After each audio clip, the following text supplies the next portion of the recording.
This is video 3 in the video series for Unit 3, Part 1 PowerPoint Lecture Note. We are going to take a closer look at the periodic table, and we are going to take a closer look at how to identify them how to identify elements on the periodic table. We're going to locate them based on given information, and we are going to label the periodic table with the group numbers and their period number. So the periodic table is a list of a tabulated list of all the known elements that we have identified so far. And it gives us the atomic symbol. It may have or may not have the name of the element. It gives the atomic mass depending on the periodic table that you're looking at. You might see the atomic masses to 2 decimal places or to 3. I recommend that you always round off atomic masses to 2 decimal places before you do any calculations for molecular weights or molar masses, which we'll get to in a later unit. You'll also see the atomic number on the periodic table as well. Do we remember what the atomic number represents again? You're right. It represents the number of protons. And what else in a neutral atom? Correct, the number of electrons. Our periodic table is going to be placed in order based on increasing number atomic mass. And it's also increasing atomic number. So I'm starting from 1 with hydrogen, 2 to helium, 3, 4, 5, 6, 7, all the way down to 118. Notice that here, barium stops at number 56, and then it follows along number 57 down here at this cutout, ending at 71, and then we start back here at 72. So that's how you, so these elements belong in this little section right in here, but it's extended at the bottom of the periodic table to make sure the periodic table doesn't get super long. So not only are the atoms arranged in increasing atomic number, but also in increasing atomic mass, okay? The periodic table also arranges them according to various properties, and we'll take another look at that in a little bit. But we classify the table, our columns, right? These are called groups or families. And we know that families have similar properties, right? Families, you might have, the same mom or the same dad, right? Or, you might have similar features about you, people in the same family. So we call the columns as groups, whereas the periods are horizontal rows and they go from left to right. So notice that the numbers for our periods are numbered from 1 to 7, and we start at 1, right? And our groups, they are numbered from 1 to 18. You don't see the numbers here for the transition metals, but we stop at 2, right? And so this will be 3, 4, 5, 6, 7, 8, 9, 10, 11, 12, right? And then followed by 13 to 18. The reason why I don't have it listed here is because for this class, in terms of identifying, we're going to look mainly at reactions and compounds that are related to these main group elements. So how do we number these? Notice again that not only do we have the numbering straight from 1 to 18 going all the way across, we also have this A numbering system. The transition metals are numbered in B.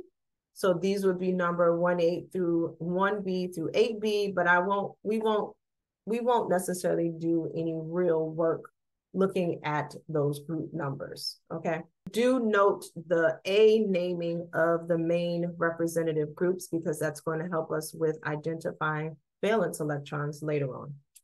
Inner transition metals, these metals down here, those are not numbered. What is the information that we get from our periodic table? Again, our group numbers are the rows, our periods are going across, right? Those are our horizontal rows.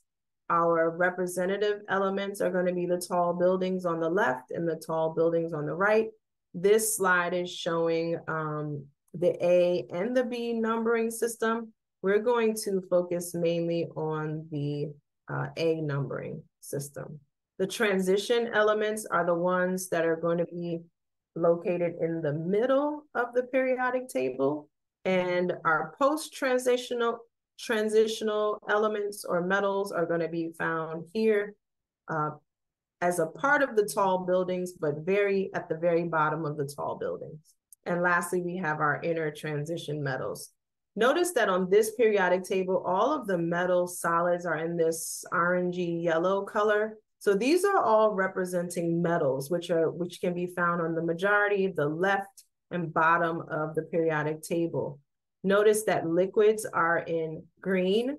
So bromine and mercury are shown in green, and those are liquids. The other, this pink red color represents gases on the periodic table, okay? Non-metallic solids are these atoms that are found in here. We'll see that there's another set of classification that we can use when we're taking a look at these in just a moment. Let's do some practice though before we move on. Pause the video, see if you can answer these questions, and then come back and see if you got your answers right. Are you ready? Let's look at number 1.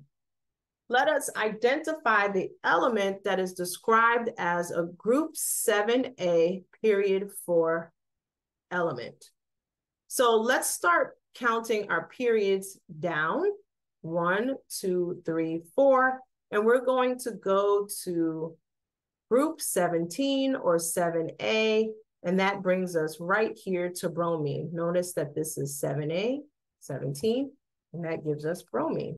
The next one is group 2, period 2. So let's start with counting down our periods, 1, 2, and we're going to group 2A, 1, 2. So that gives us the element beryllium. Lastly, what group 5A period 3 element do we have? So period 3, 1, 2, 3, period 3, and we go over to group 5A, 1, 2, 3, 4, 5. We get the element here as phosphorus. Moving on, we can further classify elements on the periodic table into metals, nonmetals, and metalloids. And metals, you can pause the video and take a look at the characteristics of these metals, nonmetals, and metalloids, but let's take a look at the periodic table, how we can classify those. Okay. Notice here that all of the colors represented in this section right here are considered as metals. We've got the alkali metals, the alkaline earth metals, the transition metals, the post-transition metals, right, which are these. Aluminum is also a post-transition metal, right? And our metalloids are in this like aquamarine color. They make a step on the periodic table. Some periodic tables will show that polonium is also a metalloid. It all depends on the timing which that periodic table was created. Notice that the green and the purple elements are represented as nonmetals. So we have these nonmetals. They're classified here as reactive nonmetals. And noble gases are also nonmetals, but they are non-reactive. They do not react with other elements. They may form compounds with themselves, but most often they do not. So we have metals that are mainly on the left and the bottom of the periodic table, including the lanthanoids and the actinoids. And our nonmetals are going to be on the right side of the periodic table, and our metalloids make this stepped line going down. So let's do a little practice. Pause the video, see if you can answer these questions, and when you're ready, come back and check your answer. Okie dokie, are you ready? All right, so we're looking for metals in group A.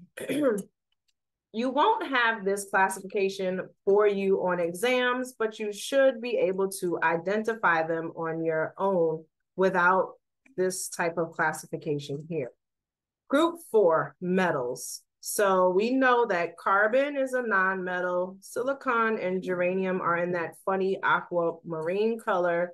So tin and lead are going to be considered as our metals in group 4A. How about group 5A? We're looking for the non-metals in group 5A.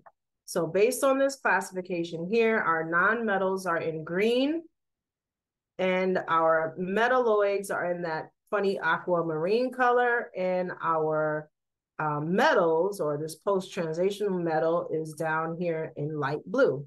So the two non-metals in group 5A are nitrogen and phosphorus.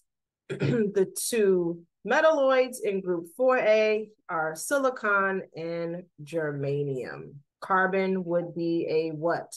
A non-metal. Lead would be a what? A post-transitional metal. Tin also would be a post-transitional metal.